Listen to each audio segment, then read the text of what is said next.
Law 7. Get others to do the work for you, but always take the credit. Judgment. Use the wisdom, knowledge, and legwork of other people to further your own cause. Not only will such assistance save you valuable time and energy, it will give you a godlike aura of efficiency and speed. In the end, your helpers will be forgotten and you will be remembered. Never do yourself what others can do for you. Transgression and observance of the law. In 1883, a young Serbian scientist named Nikola Tesla was working for the European division of the Continental Edison Company. He was a brilliant inventor, and Charles Batchelor, a plant manager and a personal friend of Thomas Edison, persuaded him he should seek his fortune in America, giving him a letter of introduction to Edison himself. So began a life of woe and tribulation that lasted until Tesla's death. When Tesla met Edison in New York, the famous inventor hired him on the spot. Tesla worked 18-hour days, finding ways to improve the primitive Edison dynamos. Finally, he offered to redesign them completely. To Edison, this seemed a monumental task that could last years without paying off. But he told Tesla, "There's $50,000 in it for you, if you can do it." Tesla labored day and night on the project, and after only a year, he produced a greatly improved version of the dynamo, complete with automatic controls. He went to Edison to break the good news and receive his $50,000.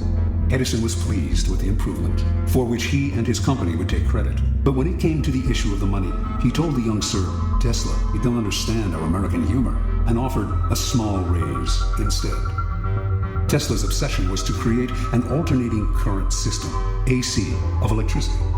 Edison believed in the direct current system, DC, and not only refused to support Tesla's research, but later did all he could to sabotage him.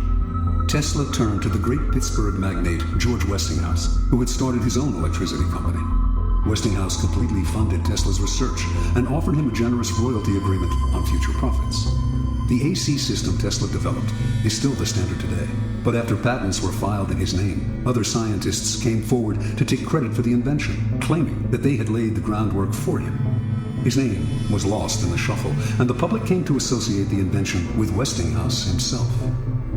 A year later, Westinghouse was caught in a takeover bid from J. Pierpont Morgan, who made him rescind the generous royalty contract he had signed with Tesla.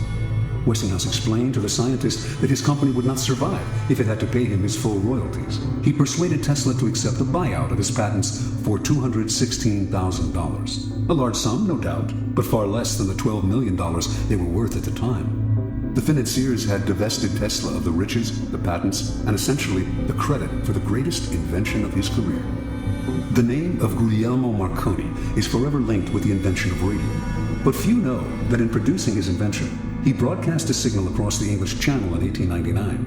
Marconi made use of a patent Tesla had filed in 1897, and that his work depended on Tesla's research. Once again, Tesla received no money and no credit. Tesla invented an induction motor as well as the AC power system, and he is the real father of radio. Yet, none of these discoveries bear his name. As an old man, he lived in poverty. In 1917, during his later impoverished years, Tesla was told he was to receive the Edison Medal of the American Institute of Electrical Engineers. He turned the medal down. "You propose," he said, "to honor me with a medal which I could pin upon my coat and strut for a vain hour before the members of your institute. You would decorate my body and continue to let starve for failure to supply recognition my mind and its creative products, which have supplied the foundation upon which the major portion of your institute exists." Interpretation. Many harbor the illusion that science, dealing with facts as it does, is beyond the petty rivalries that trouble the rest of the world. Nikola Tesla was one of those. He believed science had nothing to do with politics and claimed not to care for fame and riches.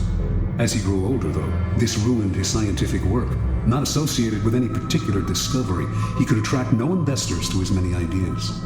While he pondered great inventions for the future, others stole the patents he had already developed and got the glory for themselves. He wanted to do everything on his own, but merely exhausted and impoverished himself in the process. Edison was Tesla's polar opposite. He wasn't actually much of a scientific thinker or inventor. He once said that he had no need to be a mathematician because he could always hire one. That was Edison's main method. He was really a businessman and publicist, spotting the trends and the opportunities that were out there, then hiring the best in the field to do the work for him. If he had to, he would steal from his competitors. Yet his name is much better known than Tesla's and is associated with more inventions. The lesson is twofold. First, the credit for an invention or creation is as important, if not more important, than the invention itself.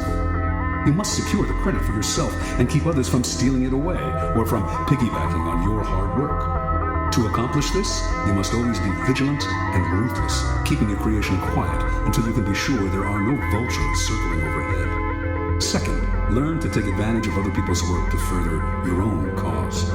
Time is precious and life is short. If you try to do it all on your own, you run yourself ragged, waste energy, and burn yourself out. It is far better to conserve your forces, pounce on the work others have done, and find a way to make it your own. Keys to power. This is the essence of the law. Learn to get others to do the work for you, while you take the credit and you appear to be of godlike strength and power. If you think it important to do all the work yourself, you will never get far, and you will suffer the fate of the Teslas of the world. Find people with the skills and creativity you lack. Either hire them while putting your own name on top of theirs, or find a way to take their work and make it your own. Their creativity thus becomes yours, and you seem a genius to the world.